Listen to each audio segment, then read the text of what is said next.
여보, 나 답답해서 미치겠어. 어머님 계시니까 맘대로 뭐 하나 할 수가 없잖아. 무슨 소리야? 어머님 덕분에 우리가 이렇게. 아이, 그게 무슨 상관이야. 이제 집도 우리 앞으로 다 되어 있는데, 그리고 솔직히 말해서 간병하는 것도 너무 힘들어. 내가 요양원 알아보고 있거든. 야, 너 무슨 소리 하는 거야? 당신도 알잖아. 갈수록 어머님 상태가 안 좋아지시는 거. 그냥 전문적인 치료가 필요하다고 하면 되잖아. 언니한테도 그렇게 얘기하면. 사연을 듣고 난 후 각자의 의견을 댓글로 남겨주시기 바랍니다. 사소한 댓글이라도 사연자분에게 큰 힘이 될 수 있습니다. 각색될 수 있고 사연자분의 입장에서 구성될 수 있습니다. 매서운 한파가 몰아치던 겨울이었습니다. 그녀는 남편의 이상한 행동이 걸렸습니다. 월급날만 되면 어디론가 사라지는 남편이 수상했던 것입니다. 학교에서 수학을 가르치는 남편은 평소 꼼꼼하고 진중한 성격이었기에 더욱 이상했습니다. 여보, 매달 어딜 그렇게 가는 거야? 아, 잠깐 친구 만나고 올게. 남편의 대답은 늘 피상적이었고 그녀는 불안감을 감출 수 없었습니다. 몇 달 전부터 시작된 남편의 수상한 행동은 그녀의 마음을 무겁게 했습니다. 퇴근 후 집에 돌아오면 피곤한 기색이 역력했고 때로는 저녁 식사도 거르곤 했습니다. 그녀는 결국 남편의 뒤를 밟기로 했습니다. 어느 날 퇴근 후 그녀는 조심스럽게 남편의 뒤를 따랐습니다. 남편은 시장에 들러 반찬을 사더니 낡은 다세대 주택이 모여 있는 곳으로 향했습니다. 좁은 골목길을 지나 낡은 건물 앞에 멈춰선 남편은 주변을 살피더니 건물 안으로 들어갔습니다. 선생님, 감사합니다. 어머니가 아파서 제가 밥도 못 해주고 있었는데. 그녀는 놀란 마음을 진정시키며 그 광경을 지켜보았습니다. 남편은 자신이 가르치는 학생의 집 앞에서 반찬 봉지를 건네고 있었습니다. 학생의 얼굴에는 감사함이 가득했고 남편은 따뜻한 미소를 지으며 그런 학생의 머리를 쓰다듬어 주었습니다. 그것이 끝이 아니었습니다.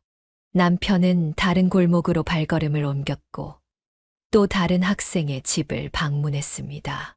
이번에는 교복을 입은 남학생이 문을 열었습니다. 선생님, 지난번에 주신 참고서로 수학 성적이 많이 올랐어요. 그래? 다행이다. 오늘은 반찬 좀 가져왔어. 동생이랑 맛있게 먹어. 그녀는 그제서야 남편의 행동을 이해할 수 있었습니다. 매달 월급날이면 사라지던 시간들, 피곤한 기색으로 돌아오던 저녁들, 모두 학생들을 위한 것이었습니다. 후에 그녀는 남편에게 모든 것을 물어보았습니다. 여보, 매달 학생들 도와주고 있었던 거야? 응, 미안해. 말하지 않아서. 우리 형편이 그렇게 넉넉하진 않지만 더 어려운 아이들이 있어서 남편은 쑥스러운 듯 머리를 긁적이며 말을 이어갔습니다. 작년에 우리 반 학생 중 한 명이 갑자기 결석이 잦아졌어. 알고 보니 편찮으신 어머님을 혼자 간호하느라 학교에 올 수가 없었던 거야. 그때부터였어. 도움이 필요한 학생들을 찾아보게 된 게. 그녀는 남편의 손을 꼭 잡았습니다. 따뜻한 마음이 전해져 오는 것 같았습니다. 앞으로는 나도 같이 할래. 반찬도 내가 직접 만들어서 갖다 줄게. 정말? 그럴래? 남편의 눈이 반짝였습니다. 그날 이후 그녀는 주말마다 정성스럽게 반찬을 만들었고 남편과 함께 학생들의 집으로 향했습니다. 때로는 김치를, 때로는 장조림을, 계절에 따라 다양한 반찬을 준비했습니다. 시간이 흐르며 도움을 받던 학생들은 하나둘 성장해 갔습니다.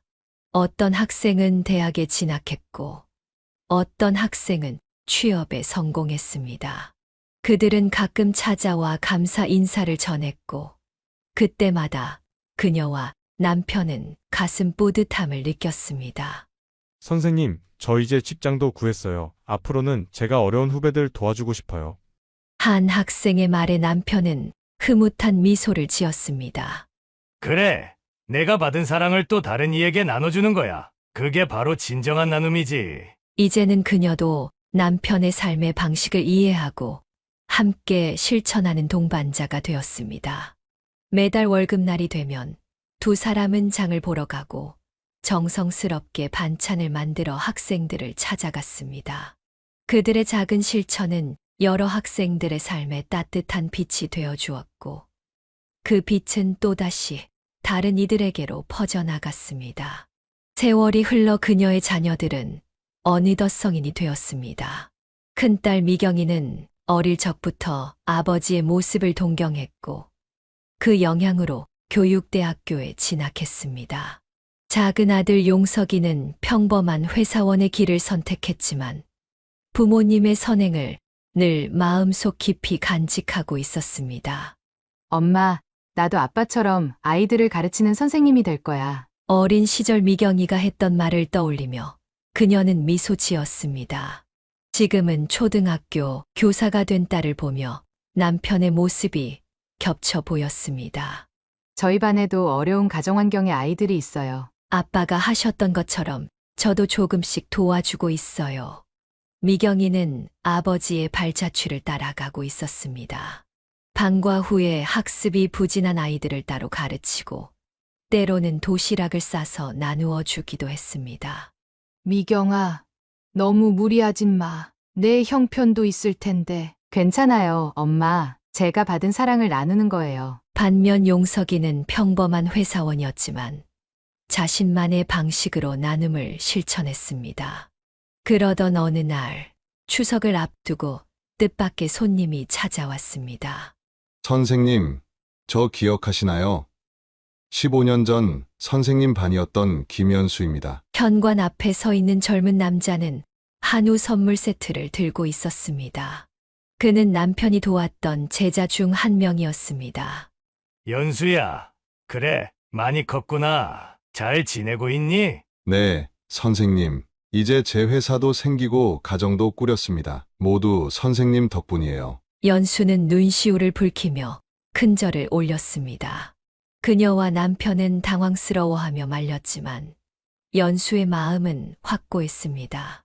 선생님이 아니었다면 저는 중학교도 제대로 못 다녔을 거예요. 어머니 혼자 절 키우시느라 너무 힘드셨는데 선생님께서 매달 반찬도 갖다 주시고 이야기를 나누다 보니 민수의 아들이 이제 중학생이 되었다는 것도 알게 되었습니다. 세월의 흐름이 실감났습니다. 이제는 제가 어려운 학생들을 돕는 장학재단을 만들었어요. 선생님께 받은 은혜를 다른 아이들에게 돌려주고 싶어서요. 그 말을 들은 남편의 눈시울이 붉어졌습니다. 작은 마음에서 시작된 나눔이 이렇게 큰 결실을 맺을 줄은 생각지도 못했기 때문입니다. 명절이면 찾아오는 제자들이 늘어났습니다. 어떤 이는 과일을, 어떤 이는 떡을, 또 어떤 이는 그저 안부만 전하러 왔습니다. 그때마다 그녀는 따뜻한 차를 내어주며 그들의 이야기를 들었습니다. 선생님 덕분에 제가 의사가 됐어요. 저는 이제 학교에서 아이들을 가르쳐요. 제 아들이 선생님 학교에 다니게 됐어요. 제자들의 감사 인사를 들을 때마다 그녀는 남편의 손을 꼭 잡았습니다. 세월이 흘러 주름진 손이었지만 그 온기만은 여전했습니다. 여보, 우리가 참 좋은 일 했지? 응, 근데 난 그저 해야 할 일을 했을 뿐이야. 남편의 겸손한 답변에 그녀는 미소 지었습니다. 이제는 자녀들도 그 뜻을 이어받아 각자의 자리에서 나눔을 실천하고 있었고 도움을 받았던 제자들도 또 다른 이들을 돕고 있었습니다. 작은 선행이 만든 큰 파동이 끊임없이 퍼져나가고 있었던 것입니다. 가족들의 사랑과 나눔이 이어지던 어느 날, 용석이가 조심스럽게 부모님을 찾아왔습니다. 엄마, 아빠 제가 한번 만나보고 있는 사람이 있어요. 어머, 정말. 어떤 사람인데? 그녀는 갑작스러운 아들의 고백에 가슴이 설렜습니다. 늘 결혼 이야기만 꺼내면 시큰둥하던 아들이었기에 더욱 관심이 갔습니다. 회사 동료 소개로 만났어요. 이름은 미주고 저희 회사 디자인팀에서 일하고 있어요. 용석이는 미주와의 만남을 이야기하며 수줍은 미소를 지었습니다. 아버님, 어머님, 처음 뵙겠습니다. 첫 상견례 자리에서 만난 미주는 단아하고 예의 바른 모습이었습니다. 하지만 그녀의 눈빛 속에는 왠지 모를 쓸쓸함이 묻어 있었습니다. 미주야, 부모님은 어디 계시니? 그녀의 물음에 미주는 잠시 망설이다 입을 열었습니다. 저는 어릴 때부터 할머니, 할아버지 손에서 자랐어요. 부모님은 계시지만 오래전부터 연락이 뜸해졌습니다. 미주의 말에 식탁 분위기가 무거워졌습니다. 그때 남편이 부드러운 목소리로 말을 건넸습니다. 앞으로 우리가 친부모가 되어줄 테니 걱정하지 마세요. 미주의 눈시울이 붉어졌습니다. 결혼식 날 예식장은 축하객들로 북적였습니다. 미주의 할머니와 할아버지는 손녀의 결혼을 축하하며 기쁜 눈물을 흘렸습니다. 그런데 하객들 사이로 한 중년 여성이 조용히 들어와 뒷자리에 앉았습니다. 저기 미주 친어머님이신가 봐요. 옆에 있던 하객의 속삭임에 그녀는 흠칫 놀랐습니다. 여성은 식이 끝나갈 무렵 멀리서 미주를 바라보다가 아무 말 없이 자리를 떠났습니다. 미주야, 아까 너희 어머님 오셨더구나. 식이 끝난 후 그녀가 조심스럽게 말을 꺼냈습니다. 네, 제가 청첩장을 보냈거든요. 오실 줄은 몰랐는데. 미주의 목소리가 떨렸습니다. 그녀는 며느리를 꼭 안아주었습니다. 이제부터 우리가 내 친부모야. 앞으로 힘들 때마다 엄마한테 기대도 되고 투정도 부려도 돼. 어머님, 미주는 그녀의 품에 안겨 훌쩍이기 시작했습니다. 오랫동안 참아왔던 눈물이 터져 나왔습니다. 결혼 후 미주는 시부모의 사랑을 받으며 점차 마음의 상처를 치유해 갔습니다. 주말이면 시부모님 댁을 찾아와 음식을 함께 만들고 때로는 그녀와 함께 반찬 나눔 봉사에도 참여했습니다. 어머님, 저도 이렇게 나눔을 실천하시는 모습이 너무 멋있어요. 저도 참여할 수 있어서 행복해요. 미주의 말에 그녀는 따뜻한 미소를 지었습니다. 서로 돕고 사는 게 세상 살아가는 이치지. 내가 우리 가족이 된 것도 다 이런 인연이 있어서일 거야. 어느 날 미주는 용기를 내어 친어머니를 찾아갔습니다. 오랜 시간 쌓였던 오해와 아픔을 풀어내는 시간을 가졌고 조금씩 관계를 회복해 나갔습니다. 그 과정에서 그녀는 며느리에게 든든한 버팀목이 되어 주었습니다. 어머님, 제가 이렇게 행복한 건 다 어머님 덕분이에요. 시간이 흐를수록 미주는 더욱 밝아졌고 그녀와 남편은 그런 며느리를 보며 가슴 뿌듯해했습니다. 이제 그들의 가족은 서로의 상처를 보듬어주고 사랑으로 치유해주는 따뜻한 울타리가 되어 주었습니다. 여보, 우리 며느리 참 착하지? 그럼 이제 우리 딸이나 다름없지. 저녁 식사 후 그녀와 남편은 서로를 바라보며 미소 지었습니다. 나눔과 사랑으로 이어진 그들의 가족 이야기는 새로운 장을 써내려가고 있었습니다.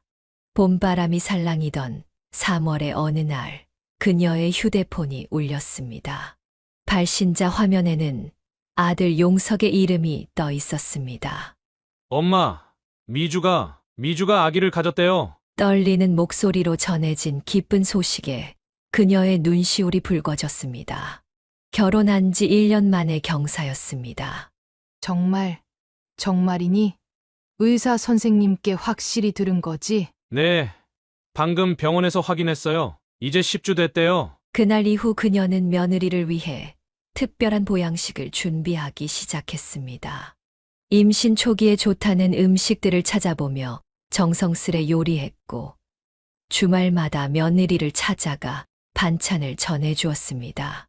어머님, 이렇게까지 신경 써주시지 않으셔도 되는데. 무슨 소리야. 우리 첫 손주인데 당연히 이 정도는 해야지. 예정일이 다가올수록 그녀의 마음은 더욱 설렜습니다. 아기 옷과 장난감을 사 모으기 시작했고 육아 서적도 틈틈이 읽어보았습니다. 그리고 마침내 그날이 왔습니다. 한겨울 눈이 내리던 12월의 아침, 용석이에게서 다급한 전화가 걸려왔습니다. 엄마, 미주가 진통이 시작됐어요. 지금 병원으로 가는 중이에요. 그녀와 남편은 서둘러 병원으로 향했습니다. 분만실 앞에서 초조하게 기다리는 동안 그녀는 며느리가 무사히 출산하기를 간절히 기도했습니다. 축하드립니다. 건강한 사내아이입니다. 의사의 말에 가족들 모두 안도의 한숨을 내쉬었습니다. 병실에 들어서자 미주가 작은 아기를 안고 있었습니다. 그녀는 준비해간 선물 가방들을 내려놓고 조심스럽게 다가갔습니다. 어머님, 이제 할머니 되셨네요. 피곤해 보이면서도 행복한 미소를 짓는 며느리를 보며 그녀의 눈시울이 붉어졌습니다. 우리 손주 어여쁘다. 미주야, 수고 많았어. 처음에는 차분하고 예의 바르게 대하던 며느리였지만 출산 후에는 점차 편안한 모습을 보이기 시작했습니다. 어머님, 저 모유 수유가 잘 안 돼서 걱정이에요. 괜찮아. 엄마도 처음에는 그랬어. 차근차근 배워가면 돼. 그녀는 자신의 육아 경험을 바탕으로 며느리를 돕기 시작했습니다. 아기 목욕시키는 법부터 젖병 소독하는 방법까지 하나하나 꼼꼼히 알려주었습니다. 어머님, 아기가 자꾸 울어서 너무 힘들어요. 그럴 때는 이렇게 안아주면 돼. 우리 용석이도 어릴 때 이렇게 하면 금방 잠들었어. 산후조리원에서 퇴소한 후에도 그녀는 매일같이 아들네 집을 찾았습니다. 며느리가 충분히 휴식을 취할 수 있도록 집안일을 도왔고 아기를 돌보는 시간도 자청했습니다. 어머님, 제가 이제 좀 괜찮아져서 어머님도 이제 좀 쉬세요. 아니야. 엄마가 이렇게 하는 게 좋아. 너도 이제 내 딸이나 다름없는데. 손주가 태어난 후 그녀의 일상은 더욱 바빠졌습니다. 아침에는 반찬을 만들어 며느리에게 가져다 주고 오후에는 아기를 돌보며 시간을 보냈습니다. 피곤할 법도 했지만 손주의 웃음소리를 들을 때면 모든 피로가 씻겨 내려가는 듯 했습니다. 여보, 우리 손주 좀 봐. 벌써 이렇게 컸어. 그러게 우는 모습이 용석이 어릴 때랑 똑같네. 남편과 함께 아기를 바라보며 그녀는 행복한 미소를 지었습니다. 이제 그들의 가족은 새로운 생명의 탄생으로 더욱 풍성해졌습니다. 시간이 흐르면서 아기는 쑥쑥 자라났고 미주는 점차 육아에 자신감을 갖기 시작했습니다. 그녀는 이제 조금 떨어져서 지켜보면서도 필요할 때면 언제든 달려갈 준비가 되어 있었습니다. 어머님, 저도 나중에 어머님처럼 좋은 어머니가 될 수 있을까요? 당연하지. 너는 지금도 충분히 잘하고 있어. 첫 손주의 탄생으로 시작된 새로운 이야기는 그렇게 계속되어 갔습니다. 가족들의 사랑으로 자라나는 아기의 모습을 보며 그녀는 매일매일이 감사했습니다. 이것이 바로 세상에서 가장 큰 행복이 아닐까 하고 생각했습니다. 아들의 결혼과 첫 손주의 탄생으로 행복한 나날을 보내던 중 이번에는 딸 미경이가 기쁜 소식을 전해왔습니다.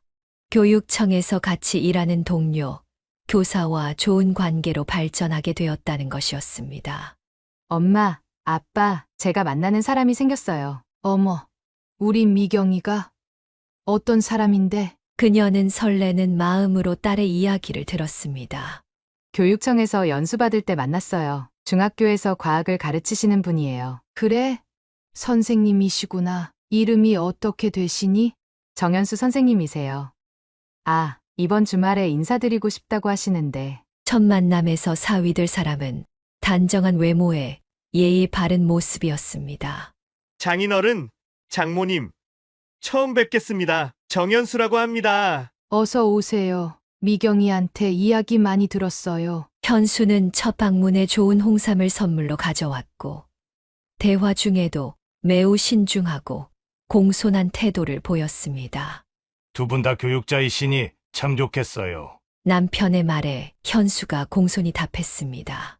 네, 미경 선생님께 많이 배우고 있습니다. 특히 학생들을 대하는 따뜻한 마음가짐을. 그렇게 시작된 두 사람의 만남은 1년 후 결혼으로 이어졌습니다. 결혼식 날 그녀는 딸의 모습을 보며 눈시울을 붉혔습니다. 우리 딸, 이제 정말 어른이 됐구나. 어머님, 걱정하지 마세요. 제가 미경이 잘 챙기고 보살피겠습니다. 현수는 약속대로 정말 좋은 사위였습니다. 주말마다 시부모님을 찾아뵈었고 매번 빈손으로 오는 법이 없었습니다.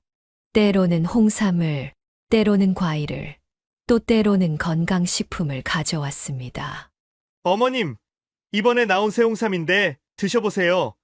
피로회복에 특히 좋다고 하더라고요. 아이고, 매번 이렇게 좋은 걸 사오시고 부담스러워요. 아닙니다. 부모님 건강이 제일 중요하죠. 특히 현수는 그녀의 남편과도 잘 통했습니다. 둘 다 교육자였기에 학생들 이야기로 대화가 끊이질 않았습니다. 장인어른, 요즘 학생들은 정말 많이 달라졌습니다. 저희 때와는. 그래. 그래서 더 세심한 관심이 필요하지. 딸 부부는 아들 내외와도 우애가 좋았습니다. 명절이면 함께 모여 음식을 만들고 휴일이면 다 같이 나들이를 가기도 했습니다.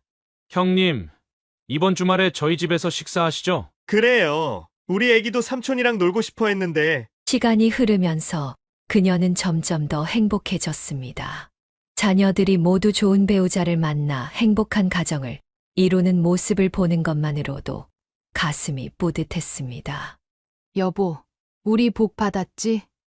이렇게 좋은 사위와 며느리를 만나다니. 그러게 자식 복도 있지만 사위, 며느리 복도 있나 봐. 어느 날 현수가 조심스럽게 제안을 했습니다.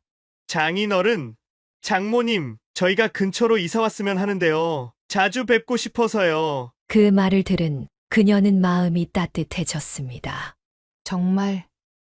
그럼 얼마나 좋겠니? 얼마 후 딸 부부는 정말로 부모님 집 근처로 이사를 왔고 가족들은 더욱 자주 만나게 되었습니다. 퇴근 후에도 들러 저녁을 함께 먹고 주말이면 다 같이 산책을 나가기도 했습니다. 현수는 교육자로서도 훌륭했습니다. 그의 제자들이 좋은 성과를 내면 시부모님께 자랑하듯 이야기했고 때로는 남편에게 조언을 구하기도 했습니다. 장인어른, 요즘 어려운 학생이 있어서요. 어떻게 하면 좋을까요? 이런 대화를 나눌 때마다 그녀는 미소를 지었습니다.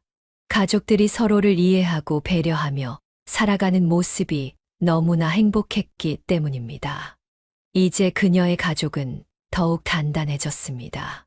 자녀들은 각자의 자리에서 최선을 다하며 살아가고 있었고 그들의 배우자들은 가족의 행복을 위해 함께 노력했습니다. 그녀는 이런 일상의 소소한 행복을 매일 감사히 여기며 살아가고 있었습니다.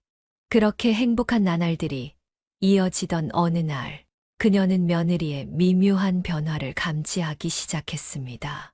처음에는 단순한 피곤함으로 여겼지만 점차 이상한 행동들이 눈에 띄었습니다. 어머님, 요즘 미주가 좀 이상해요. 밤에도 잘 안 자고. 용석이의 걱정스러운 전화를 받은 지 얼마 지나지 않아 그 이상한 행동을 직접 목격하게 되었습니다. 어느 주말 사위가 가져온 고급 홍삼을 함께 나누려는 순간이었습니다.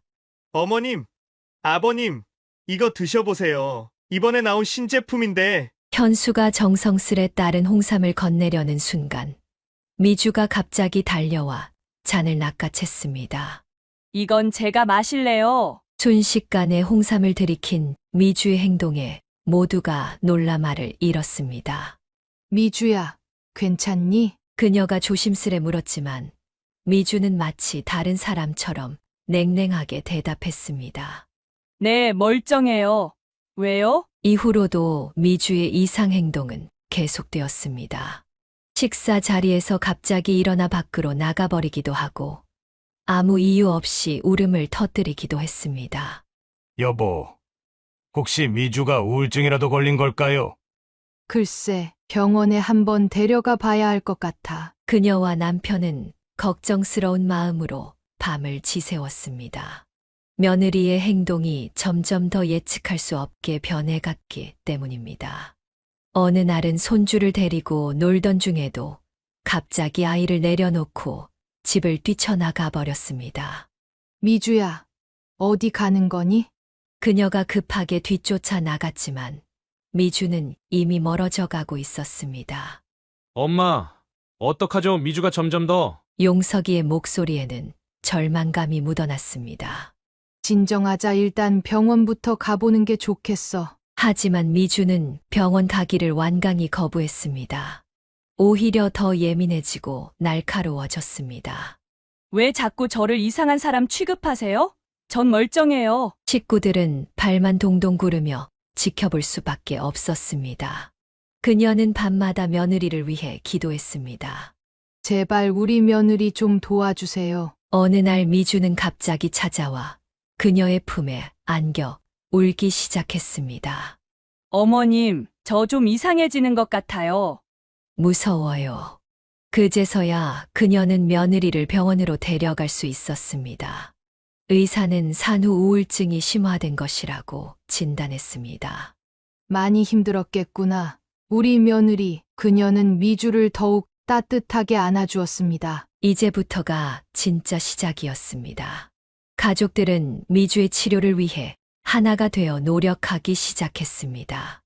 여보, 우리가 더 신경 써서 돌봐야겠어요. 그래요, 이럴 때 우리가 힘이 되어줘야죠. 그렇게 새로운 시련이 시작되었지만 그녀는 굳건했습니다. 며느리를 지키기 위해, 가족의 행복을 지키기 위해 그녀는 더욱 강해져야 했습니다.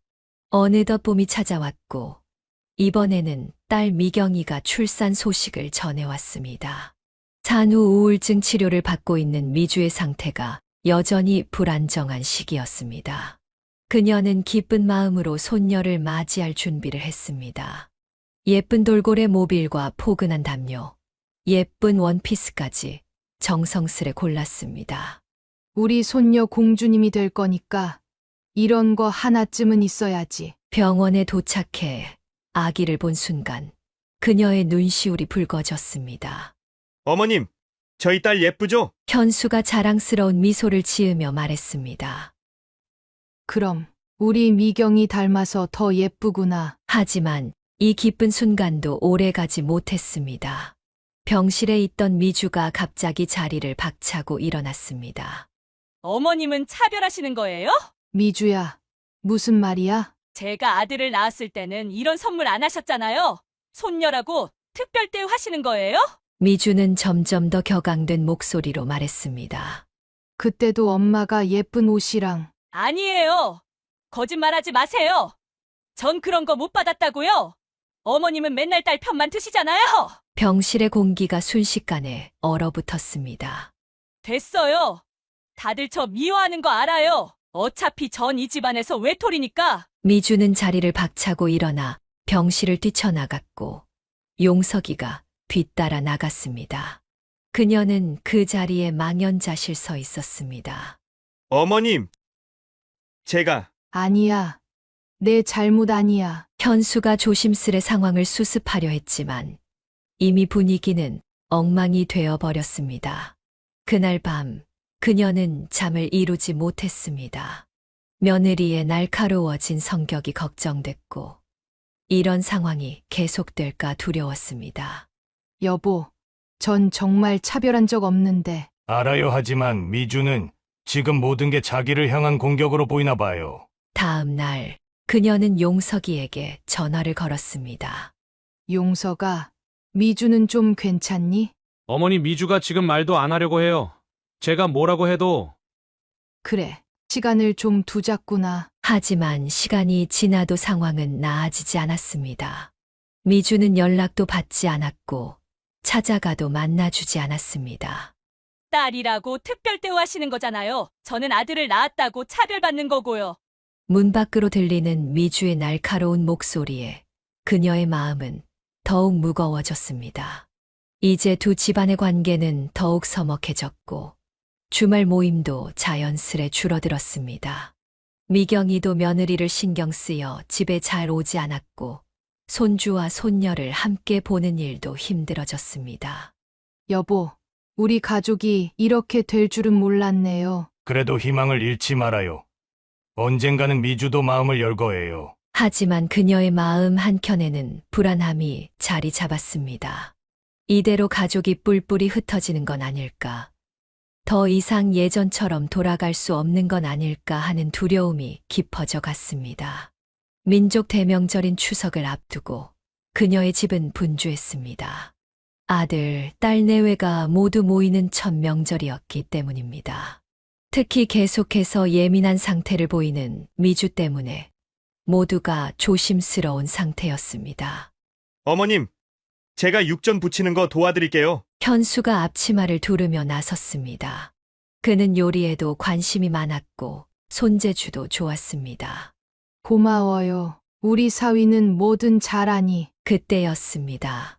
거실에서 쉬고 있던 미주가 갑자기 일어나 육전을 부치고 있는 현수 옆으로 다가왔습니다. 아니에요. 그렇게 하시면 안 돼요. 제가 해야죠. 미주야, 현수가 잘하고 있어. 시어머님은 왜 맨날 사위 편만 들어요? 이런 거는 며느리가 해야 하는 거라고요. 미주가 현수의 손에서 젓가락을 거칠게 빼앗으려 하다가 뜨거운 기름이 튀었습니다. 아! 현수의 비명 소리와 함께 그의 왼쪽 뺨에 기름이 튀었습니다. 여보, 괜찮아요? 또 왜 사위 편 들어요? 저는 며느리 노릇하려고 하는데 왜 자꾸 방해하시는 거예요? 미주는 짜증 섞인 목소리로 소리쳤습니다. 다들 저만 미워하고 저만 구박하고 이제 며느리가 부엌에서 일도 못하게 하실 거예요. 미주야, 제발 진정하자. 됐어요. 어차피 이 집안에서 전 늘 이방인이잖아요. 미주는 앞치마를 벗어던지고 밖으로 뛰쳐나갔습니다. 명절 분위기는 순식간에 얼어붙었고 아무도 미주를 따라가지 못했습니다. 현수야, 많이 다쳤니? 괜찮습니다. 어머님, 하지만 현수의 뺨은 점점 더 붉어지고 있었습니다. 병원에 가봐야 할 것 같아요. 미경이가 걱정스러운 목소리로 말했습니다. 그래, 얼른 가보는 게 좋겠다. 현수와 미경이가 병원으로 간 후 집안은 무거운 침묵에 빠졌습니다. 용석이는 한숨만 내쉬었고 그녀와 남편은 말을 잃었습니다. 그날 밤 현수는 가벼운 화상 치료를 받고 돌아왔습니다. 다행히 큰 상처는 아니었지만 가족들 사이에 생긴 상처는 쉽게 아물 것 같지 않았습니다.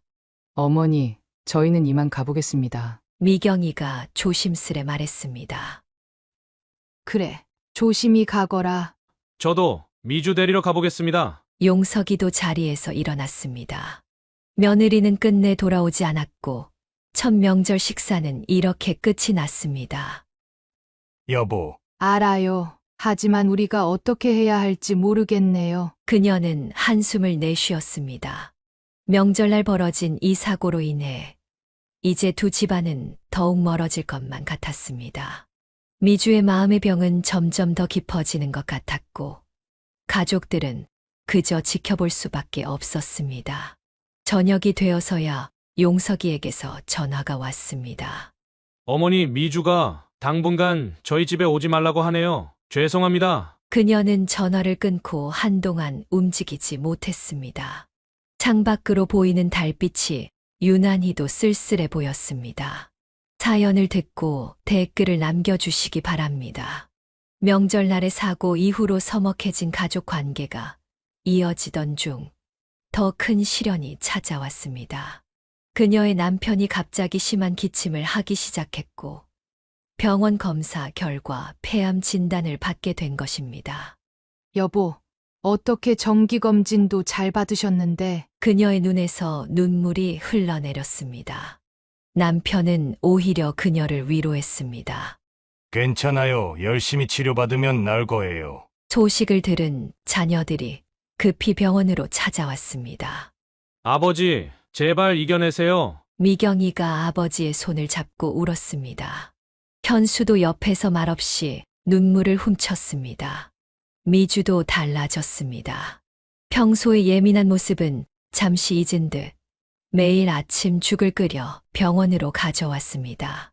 아버님, 오늘은 전복죽 만들어 왔어요. 드셔보세요. 하지만 그것도 잠시였습니다. 항암 치료가 시작되고 남편의 상태가 악화되자 미주는 다시 짜증을 내기 시작했습니다. 어머님, 제가 이렇게 매일 죽 끓여다 드리는데 왜 드시지도 않으세요? 미주야, 아버님이 지금 항암 치료 때문에 입맛이 없으셔서. 그럼 제가 왜 이렇게 고생하면서 만들어 오는 거예요? 이것도 저것도 못 드신다고 하시고. 미주의 목소리는 점점 높아졌고 병실 안의 공기는 차가워졌습니다. 조용히 해. 아버님 주무시잖아. 용석이가 말렸지만 소용없었습니다. 왜요? 제가 잘못했어요? 저는 최선을 다하고 있는데 왜 자꾸 저만. 미주야, 그녀가 버럭 소리를 질렀습니다. 병실 안이 순간 조용해졌고 남편이 눈을 뜨셨습니다. 미주야, 죽 맛있었어. 고마워. 남편의 힘없는 목소리에 미주는 입을 다물었지만 얼굴에는 여전히 불만이 가득했습니다. 여보, 우리 집에 가자. 용석이가 미주의 팔을 잡아 끌었습니다. 그 후로 미주는 병원에 오는 횟수를 줄였습니다. 가끔 들르긴 했지만 얼굴에는 늘 짜증이 가득했습니다. 어머님은 왜 저한테만 이렇게 차가우세요? 전 진심으로 아버님 걱정해서. 미주야, 지금은 아버님 병간호가 중요한 때야. 내 감정을 좀 다스려주면 안 될까? 또 시작이네요. 전 뭘 해도 잘못이에요. 미주는 또다시 화를 내며 병실을 나가버렸습니다. 그녀는 남편의 손을 잡았습니다. 항암 치료로 말라버린 손이 안쓰러웠습니다. 여보, 죄송해요. 며느리가 저렇게 굴어서. 괜찮아. 미주도 나름대로 최선을 다하고 있는 거야. 남편은 여전히 며느리를 이해하려 노력했습니다. 하지만 그녀는 마음이 아팠습니다. 이런 위중한 상황에서도 가족이 하나 되지 못하고 있다는 것이. 밤이 깊어 병실이 조용해질 때면 그녀는 남편의 숨소리를 들으며 생각했습니다.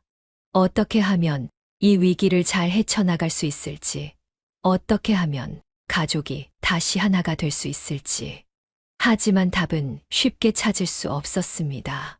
남편의 병세는 날이 갈수록 악화되었습니다. 시간이 갈수록 마르고 힘없어지는 모습을 보며 그녀는 가슴이 미어졌습니다. 어느 날 남편이 그녀를 불렀습니다. 여보, 네, 말씀하세요. 이제 그만하고 싶어요. 그녀는 순간 숨이 멎는 것 같았습니다. 무슨 말씀이세요? 더는 치료받지 않겠어요. 이제 편히 쉬고 싶어. 남편의 말에 그녀는 말을 잃었습니다. 뜨거운 눈물이 볼을 타고 흘러내렸습니다. 여보, 미주 때문에 마음 많이 아팠지? 그녀는 고개를 저었지만 남편은 힘없이 미소 지었습니다. 알아요. 하지만 미워하지 말아요. 우리 며느리도 마음은 착해요. 그저 자기만의 방식으로 사랑하는 법을 배우지 못했을 뿐. 여보, 약속해요. 미주를 미워하지 않겠다고. 그녀는 남편의 마른 손을 꼭 잡았습니다. 네, 약속할게요. 치료 중단 소식을 들은 자녀들이 모였습니다. 미경이는 아버지의 손을 잡고 울었고 용석이도 눈물을 참지 못했습니다. 아버지, 왜 이러세요? 괜찮아. 내가 선택한 거야. 미주도 왔습니다. 평소와 달리 조용히 남편의 병실 구석에 앉아 있었습니다. 미주야, 남편이 미주를 불렀습니다. 네, 아버님. 그동안 고마웠어. 죽도 맛있었고. 미주의 눈에서도 눈물이 흘러내렸습니다. 더는 아무 말도 하지 못한 채 그저 고개를 숙였습니다. 그렇게 일주일이 지나고 한 달이 지났습니다. 남편의 모습은 점점 더 쇠약해져 갔지만 얼굴만은 편안해 보였습니다. 마지막 날 아침 남편은 그녀의 손을 잡았습니다. 여보, 잘 살아요. 그리고 약속 잊지 말아요. 네, 약속할게요. 걱정하지 마세요. 우리 자식들 잘 부탁해요. 그것이 남편의 마지막 말이었습니다. 7개월간의 긴 투병 생활을 마치고 남편은 조용히 눈을 감았습니다. 장례식장에서 미주는 처음으로 시어머니 앞에서 무릎을 꿇었습니다. 하지만 그녀는 남편과의 약속을 기억하며 며느리를 일으켜 세웠습니다. 일어나렴. 다 지나갈 거야. 비록 남편은 떠났지만 그의 마지막 당부는 그녀의 가슴 깊이 새겨졌습니다. 이제 그녀는 혼자서도 이 약속을 지켜나가야 했습니다. 며느리를 이해하고 가족을 지켜내야 한다는 그 약속을. 남편을 보낸 후 그녀는 조용히 시간을 보내고 있었습니다. 자녀들은 각자의 삶을 살아가고 있었고, 미주와의 관계도 겉으로는 평화로웠지만 여전히 서먹한 상태였습니다. 명절이나 집안 행사 때 만나면 형식적인 인사를 나누는 정도였고, 깊은 대화는 나누지 못했습니다. 어느 날 아침 샤워를 하던 중 우연히 만져진 왼쪽 가슴의 덩어리를 발견했습니다. 처음에는 대수롭지 않게 여겼지만 시간이 지나도 덩어리가 사라지지 않자 불안한 마음이 들었습니다.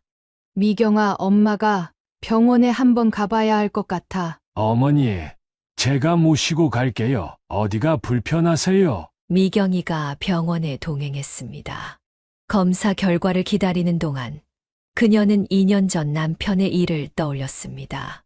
그때도 이런 하얀 벽의 진료실에서 절망적인 소식을 들었었지요. 어머니, 걱정하지 마세요. 분명 괜찮을 거예요. 딸의 위로가 공허하게 들렸습니다. 고세란님, 의사가 부르자 그녀는 천천히 진료실로 들어갔습니다. 심장이 빠르게 뛰었습니다. 암입니다. 다행히 초기 단계라 완치 가능성이 높습니다만. 그 순간 의사의 목소리가 멀어지는 것 같았습니다. 귓가에서는 암이라는 단어만이 울렸습니다.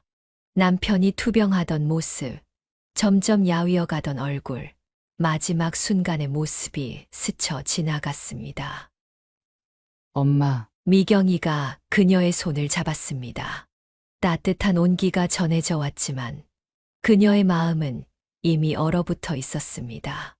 용서가, 어머니가. 미경이의 전화를 받고 용석이가 급히 달려왔습니다. 회사도 그대로 두고 왔다고 했습니다. 뒤이어 현수도 그리고 미주도 병원에 도착했습니다. 어머님, 미주는 평소와 달리 아무 말도 하지 못했습니다. 그저 멀리서 그녀를 바라볼 뿐이었습니다. 눈가가 붉어져 있었지만 다가오지는 못했습니다. 괜찮아. 초기래. 잘 나을 거야. 그녀는 힘없이 웃어 보였지만 가족들의 얼굴에는 깊은 걱정이 서려 있었습니다. 남편을 떠나보낸 지 얼마 되지 않아 또다시 찾아온 시련에 모두가 말을 잃었습니다. 주술은 다음 주에 받는 게 좋겠습니다. 항암 치료도 병행해야 할 것 같네요. 의사의 말에 그녀는 고개를 끄덕였습니다. 하지만 마음 한켠에서는 두려움이 피어올랐습니다. 남편처럼 자신도 긴 투병 생활을 해야 하는 걸까? 그 고통을 견뎌낼 수 있을까? 병원을 나서는 길, 자녀들은 그녀를 설득했습니다. 어머니, 저희 집으로 오세요. 제가 모시고 있을게요. 미경이가 먼저 제안했습니다. 아니에요. 우리 집이 더 가까우니까 어머니는 저희 집에 계세요. 용석이도 나섰습니다. 하지만 그녀는 고개를 저었습니다. 괜찮아. 난 우리 집에서 지낼 거야. 너희 각자 생활이 있는데. 그날 밤 홀로 남은 집에서 그녀는 오랫동안 남편의 사진을 바라보았습니다. 웃고 있는 남편의 모습이 그립고 또 그리웠습니다. 여보, 나도 당신처럼 될까봐 무서워요. 이렇게 혼자 아프고 싶지 않아요. 창밖으로 보이는 달빛이 그날따라 유난히 쓸쓸해 보였습니다. 이제 그녀는 또 다른 싸움을 시작해야 했습니다. 하지만 이번에는 남편이 없었습니다. 혼자서 이겨내야 했습니다. 휴대폰이 울렸습니다. 발신자 화면에는 미주라는 이름이 떠 있었습니다. 그녀는 잠시 망설이다 전화를 받았습니다. 어머님, 제가 미주의 목소리가 떨렸습니다. 무언가 말하려다 흐느끼는 소리만 들려왔습니다. 제가 아버님 돌아가실 때 제대로 못 해드려서 이번에는 그녀는 조용히 전화를 들었습니다. 지금 이 순간 어쩌면 새로운 시작이 될 수도 있을 것 같았습니다. 남편이 마지막으로 당부했던 그 약속을 지켜나가기 위해 그녀는 다시 한번 힘을 내야 했습니다. 미주야, 네, 어머님. 엄마도 미안했어. 전화기 너머로 미주의 울음소리가 더 커졌습니다. 그 울음소리 속에는 미안함과 후회, 그리고 새로운 시작에 대한 희망이 담겨 있는 것 같았습니다. 수술이 끝나고 항암 치료가 시작되던 무렵, 용석이 부부가 그녀를 찾아왔습니다. 평소와는 다른 진지한 표정이었습니다. 어머니, 저희가 드릴 말씀이 있어서요. 용석이가 조심스레 입을 열었습니다. 응, 말해보렴. 저희가 교회에 전원주택을 지으려고 하는데 어머니도 함께 사셨으면 해서요. 미주도 평소와는 다르게 차분한 목소리로 말을 이었습니다.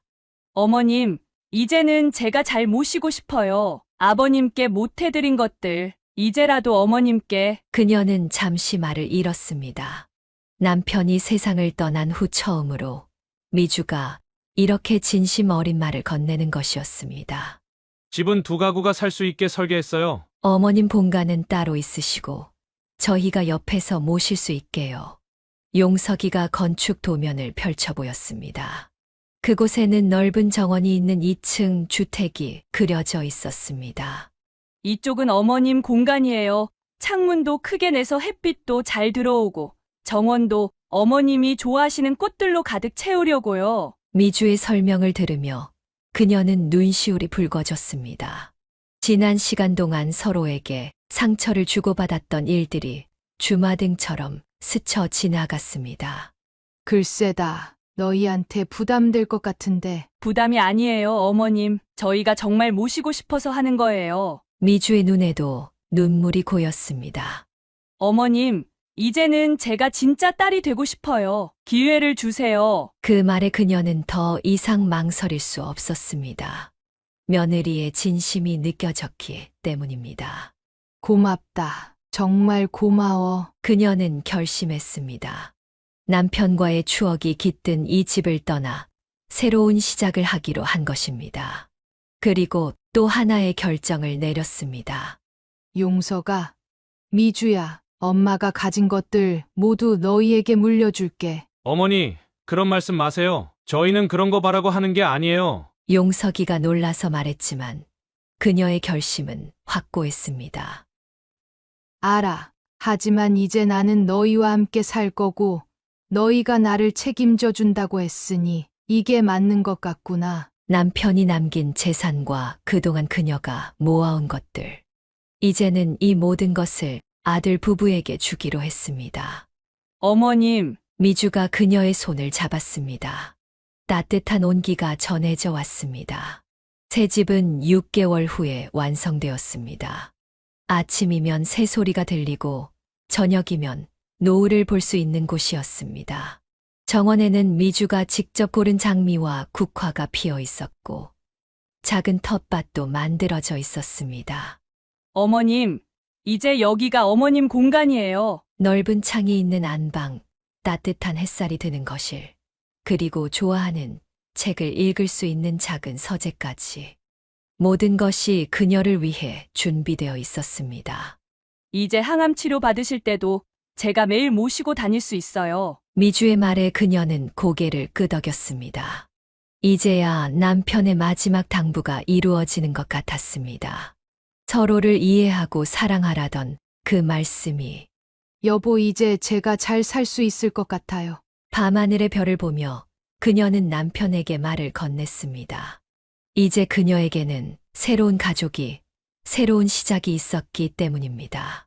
전원주택으로 이사를 마치고 몇 달이 지나자 그녀는 미주의 미묘한 변화를 느끼기 시작했습니다. 처음에는 사소한 것들이었습니다. 어머님, 이제 저희가 모실 테니까 언니네 집은 안 가셔도 될 것 같아요. 미경이네 가족이 놀러 온다고 했을 때 미주가 던진 말이 마음에 걸렸습니다. 미주야, 그래도 미경이도 보고 싶어 하는데. 어머님, 몸도 안 좋으신데 너무 무리하시면 안 돼요. 저희가 이렇게 정성껏 모시고 있잖아요. 점점 미주의 말투에서 과거의 날카로움이 돌아오는 것 같았습니다. 특히 재산 정리가 끝난 후부터는 더욱 그랬습니다. 어머님, 이제 저희 집이니까 제가 하고 싶은 대로 해도 되죠? 미주는 그녀와 상의도 없이 거실 가구를 바꾸고 그녀가 아끼던 정원의 장미꽃들도 다른 꽃으로 교체했습니다. 여보, 어머님이 좋아하시던 거였는데. 용석이가 말하면 미주는 짜증을 냈습니다. 이제 우리 집인데 왜 이래요? 당신도 어머님 편만 들 거예요? 서서히 과거의 그림자가 되살아나는 것 같았습니다. 그녀는 불안했지만 남편과의 약속을 지키기 위해 참고 견뎌왔습니다. 하지만 미주의 태도는 날이 갈수록 더욱 거리끼고 차가워져만 갔습니다.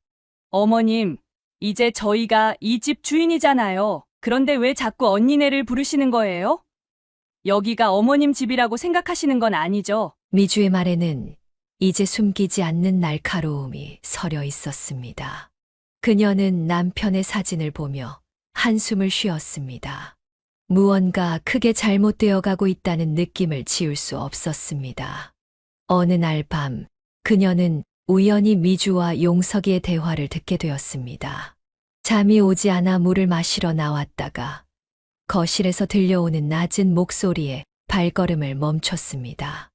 여보, 나 답답해서 미치겠어. 어머님 계시니까 맘대로 뭐 하나 할 수가 없잖아. 무슨 소리야? 어머님 덕분에 우리가 이렇게. 아이, 그게 무슨 상관이야. 이제 집도 우리 앞으로 다 되어 있는데, 그리고 솔직히 말해서 간병하는 것도 너무 힘들어. 내가 요양원 알아보고 있거든. 야, 너 무슨 소리 하는 거야? 당신도 알잖아. 갈수록 어머님 상태가 안 좋아지시는 거. 그냥 전문적인 치료가 필요하다고 하면 되잖아. 언니한테도 그렇게 얘기하면. 그녀는 차가운 벽을 붙잡았습니다. 다리에 힘이 풀리는 것 같았습니다. 남편의 마지막 당부를 지키려 그토록 믿고 의지했던 며느리가 처음부터 이런 계획을 가지고 있었다니.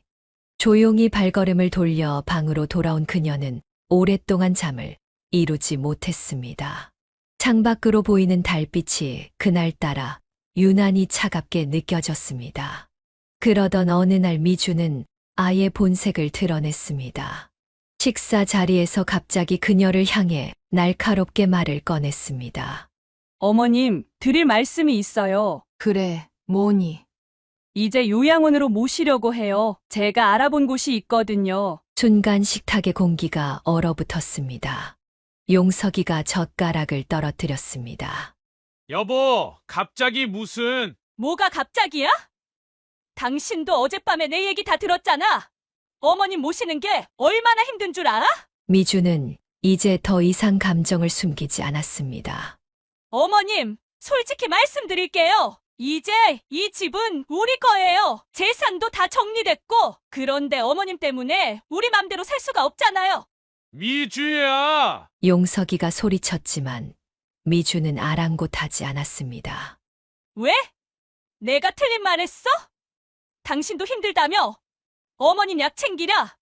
병원 모시고 다니랴. 우리는 언제 우리 생활해? 그녀는 묵묵히 며느리를 바라보았습니다.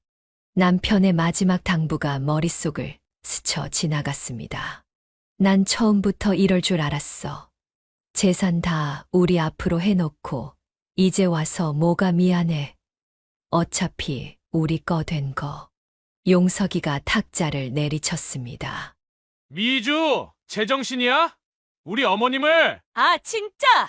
당신도 이제 와서 효자 코스프레 하지 마. 어제는 당신도 동의했잖아. 그때였습니다. 현관문이 열리며 미경이가 들어왔습니다. 어머, 웬일이야. 이 시간에 오니까 잘 됐다. 언니, 나 할 말 있어요. 이제 어머님 요양원으로. 내가 정말 그러고도 사람이니? 미경이의 날카로운 고함이 미주의 말을 끊었습니다. 어젯밤에 다 들었어. 우연히 들렀다가 내가 그런 속셈이었다니. 뭐, 듣고 어쩌겠다고. 이 집도 재산도 다 내 거 됐으니 이제 어머님은 버려도 된다 이거지. 버리다니. 전문적인 치료가 필요해서. 그만해. 그녀가 조용히 자리에서 일어났습니다. 미주야, 내가 그렇게 생각했구나. 어머님, 전 괜찮아. 이제 다 알았으니, 미경아, 엄마 좀 데려가 주겠니? 엄마, 어머님, 그러지 마시고 저희가 잘 모실게요. 재산도 다시. 됐다. 이제 너희 맘대로 살아라. 그녀는 가방 하나를 들고 일어섰습니다. 남편의 사진만 챙겼습니다. 어머님, 절대 안 됩니다. 제가 아버님께 약속드렸는데 용석이가 그녀의 팔을 잡았습니다. 용서가 내 잘못 아니야. 그때였습니다. 갑자기 미주가 주저앉아 울기 시작했습니다. 다들 날 미워해. 다들 날 버릴 거야. 엄마처럼. 순간 모두가 굳어버렸습니다. 미주의 입에서 처음 들어보는 이야기였습니다. 미주야, 어차피 다 날 버릴 거잖아. 그래서 내가 먼저. 미경이가 한숨을 쉬었습니다. 우선 오늘은 여기서 이만하는 게 좋을 것 같아요. 어머님도 많이 피곤하실 테고. 그녀는 가방을 내려놓았습니다. 완전히 떠날 수는 없었습니다. 미주의 눈물 속에 숨겨진 무언가가 있다는 걸 직감했기 때문입니다. 그래, 오늘은 다들 쉬자꾸나. 방으로 돌아온 그녀는 남편의 사진을 바라보았습니다. 여보, 아직 뭔가 있나 봐요. 우리 며느리한테 내가 좀 더 지켜봐야겠어요. 창밖으로 흩날리는 벚꽃이 보였습니다. 아직 봄은 끝나지 않았다는 것을, 어쩌면 새로운 이야기가 시작되려 한다는 것을 알리는 듯 했습니다. 그날 이후 집안의 분위기는 한동안 얼어붙어 있었습니다. 미주는 자신의 방에서 나오지 않았고 식사 시간도 제각각이 되었습니다. 그러던 어느 날 밤, 그녀는 부엌에서 혼자 술을 마시고 있는 미주를 발견했습니다. 미주야, 어머님 죄송해요. 제가 술을 마시고 있네요. 평소와 다른 풀어진 말투였습니다. 술병 옆에는 오래된 사진 한 장이 놓여 있었습니다. 이게 뭐니? 제 초등학교 때 사진이에요. 이때만 해도 부모님이 계셨는데 미주의 눈가가 붉어졌습니다. 5살 때였나 아버지가 외도를 하셨대요. 어머니는 그때부터 술만 드셨고 결국 이혼하셨어요. 그녀는 조용히 미주의 이야기를 들었습니다. 할머니, 할아버지 댁으로 보내졌는데 그게 더 큰 악몽의 시작이었죠. 미주는 떨리는 손으로 술잔을 비웠습니다. 할머니는 매일 절 미워하셨어요. 내가 있어서 우리 아들 인생이 망했다고 맨날 그러셨죠. 밥도 제때 주지 않으셨고 가끔은 회초리로. 목소리가 흔들렸습니다. 학교에서도 달라졌어요. 엄마 아빠 없는 애라고 다들 절 피했어요. 도시락도 못 사와서 매일 굶었는데 아무도 절 신경 쓰지 않았어요. 미주야, 어느 날은 제가 실수로 할머니 화분을 깼는데 그날 밤 창고에 갇혔어요. 한겨울이었는데. 미주의 어깨가 떨리기 시작했습니다. 그래서 전 모든 게 두려워요. 사람들이, 가족이 다 저를 버릴 것 같아서. 그제서야 그녀는 이해했습니다. 미주의 날카로움, 예민함, 그리고 집착적인 행동들이 모두 어디서 비롯된 것인지. 신랑을 만나고 처음으로 가족이란 게 뭔지 알았어요. 그런데 어머님이 저를 미워하실까봐, 제가 못난 며느리라고 생각하실까봐. 미주야, 전 그냥 제가 먼저 밀어내려고 했나 봐요. 버림받기 전에 제가 먼저. 그녀는 조용히 미주를 끌어안았습니다. 미주의 눈물이 그녀의 옷깃을 적셨습니다. 아버님 돌아가실 때도 전 겁났어요. 이제 절 지켜주시는 분이 안 계시니까 어머님도 절 미워하실 것 같고. 엄마가 미안해. 엄마가 내 마음을 이해하지 못했구나. 어머님, 이제 알겠다. 내가 얼마나 힘들었는지, 얼마나 외로웠는지. 두 사람은 한동안 말없이 서로를 껴안고 있었습니다. 미주의 울음소리만이 고요한 부엌에 흘렀습니다. 이제부터 엄마가 내 편이 되어줄게. 내가 겪은 그 모든 아픔, 이제는 다 내려놓아도 돼. 저 정말 그래도 될까요? 그럼 우리 이제 진짜 모녀가 되는 거야. 미주는 오랫동안 참았던 이야기를 털어놓았습니다. 할머니의 학대, 학교에서의 따돌림, 어머니의 냉대. 그 모든 상처들이 미주를 이렇게 만들었다는 것을 그녀는 이제야 알았습니다. 어머님, 전 사실 어머님이 너무 부러웠어요. 미경 언니한테 그렇게 다정하게 대해주시는 모습이 저도 그런 엄마가 있었으면 좋겠다고 생각했어요. 이제부터 엄마가 그런 엄마가 되어줄게. 그날 이후 미주는 조금씩 변화하기 시작했습니다. 여전히 가끔은 예민하게 굴 때도 있었지만 이제는 그 이유를 알기에 그녀는 더 넓은 마음으로 이해할 수 있었습니다. 남편의 사진을 보며 그녀는 미소 지었습니다. 여보, 이제 알 것 같아요. 왜 마지막으로 그런 당부를 하셨는지. 밤하늘의 별들이 유난히 밝게 빛나고 있었습니다. 며느리의 아픈 과거가 밝혀진 후 그녀는 가족들을 한자리에 모았습니다. 거실에는 무거운 침묵이 흘렀습니다. 미주야, 내 이야기를 다들 함께 들었으면 해서. 미주는 떨리는 목소리로 자신의 이야기를 시작했습니다.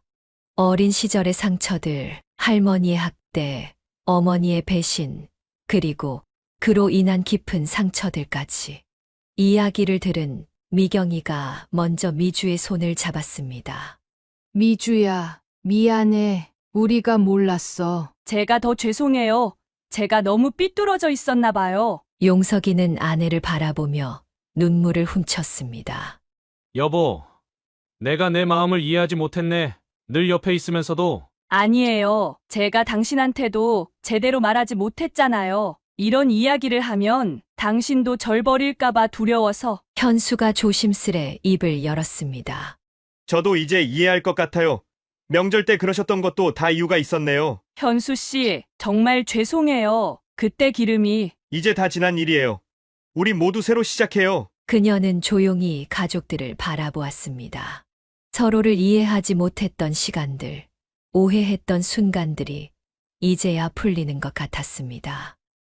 엄마, 이제 저 진짜 딸처럼 잘할게요. 미주의 눈에서 눈물이 흘렀습니다. 그래. 우리 이제 진짜 가족이 되는 거야. 미경이가 미주의 어깨를 감쌌습니다.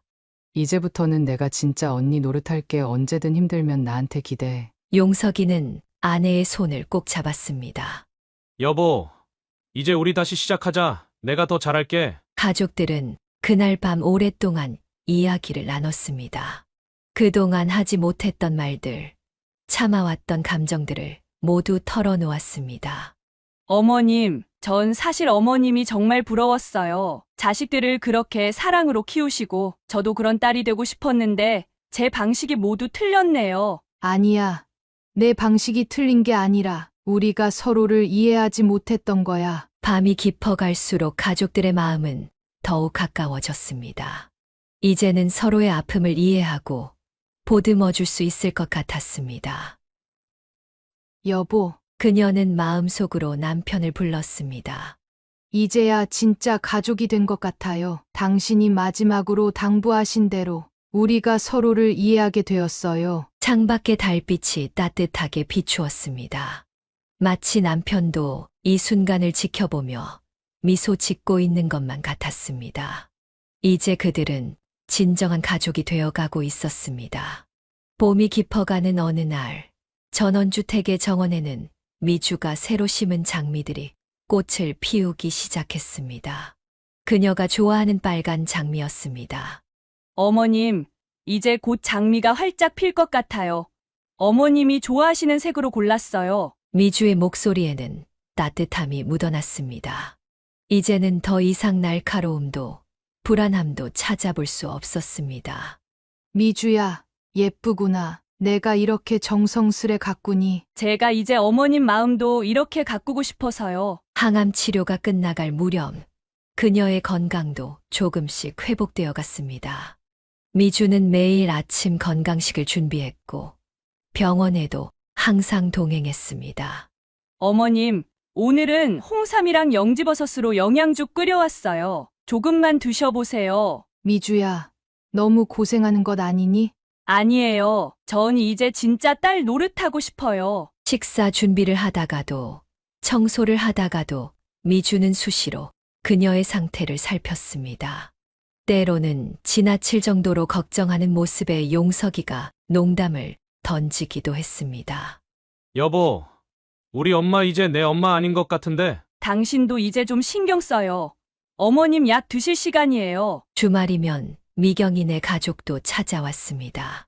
넓은 정원에서 아이들이 뛰어노는 모습을 보며 그녀는 행복을 느꼈습니다. 엄마, 이제 정말 좋아지신 것 같아요. 그래, 다들 덕분이지. 어느 날 미주가 조심스레 제안을 했습니다. 어머님, 저희 마당에 작은 텃밭을 만들면 어떨까요? 어머님이 좋아하시는 채소도 길러서. 그거 좋겠구나. 이제 그들의 아침은 텃밭을 가꾸는 것으로 시작되었습니다. 상추, 고추, 방울토마토, 채소들이 자라는 모습을 보며 그녀와 미주는 많은 이야기를 나눴습니다. 어머님, 저는 사실 이런 게 행복인 줄 몰랐어요. 늘 불안하고 두려워서. 이제 알았으니 됐어. 우리 앞으로도 이렇게 행복하게 지내자. 남편의 영정사진 앞에 매일 새로 핀 장미를 꽂아두는 것도 미주의 새로운 일과가 되었습니다. 아버님, 저 이제 잘하고 있죠?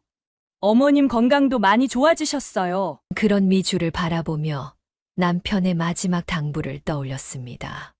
이제야 진정한 가족이 된 것 같았습니다. 저녁이면 세 사람은 정원의 벤치에 앉아 별을 보았습니다. 용석이는 회사 이야기를, 미주는 새로 배우기 시작한 원예 수업 이야기를, 그녀는 옛날 이야기를 들려주었습니다. 어머님, 이제 저희가 평생 어머님 곁에서 행복하게 해드릴게요. 미주의 말에 그녀는 따뜻하게 미소 지었습니다. 이제 더 이상 외롭지 않았습니다. 진정한 가족을 찾은 것 같았습니다. 상처를 딛고 서로를 이해하며 함께 성장해 나가는 가족으로. 사소한 의견일지라도 사연자분에게는 큰 힘이 됩니다. 노골적인 악성 댓글은 사연자분에게 상처가 될 수 있으니 삼가주시기 바랍니다.